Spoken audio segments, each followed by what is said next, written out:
we the women, we also add our voice to the campaign on Leave No One Behind to amplify the various voices of marginalized groups, including the women.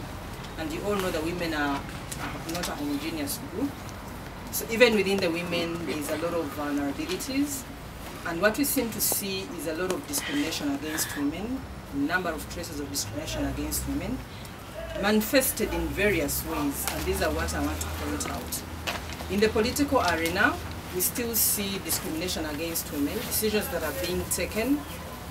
While we have sufficient representation by women in the decision-making spaces, especially in the political front, we need to see decisions that are taken reflecting and addressing the needs of women in Uganda. When it comes to access to justice, we still see discrimination against women in respect of accessing justice. Laws are still hell-bent. You all know that we've been struggling to attain a law on marriage and divorce for the last 30 years, and we still have challenges. So for us not to be left behind, we need that law to come out and be enacted. We need a reinvestment in the functionality of state institutions, because within state institutions there's been a lot of investment on programs and plans and arrangements by government to address issues that affect women.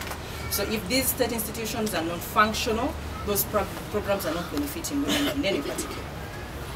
On the economic front, I'd like to say that we need the care roles that women are engaged in, a bigger percentage of women valued, quantified, and recognized as a form of employment.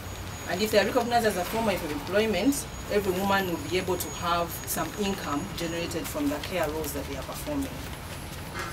We also need to reinvest in agriculture, because you find over 70% of Ugandan women employed in agriculture.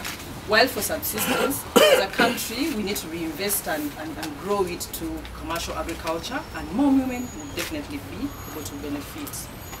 Specifically, we are calling for skilling of women for economic development. And this economic development is what we are targeting as one of the components that will take us to the middle income country, and that will automatically make women middle class citizens of this country.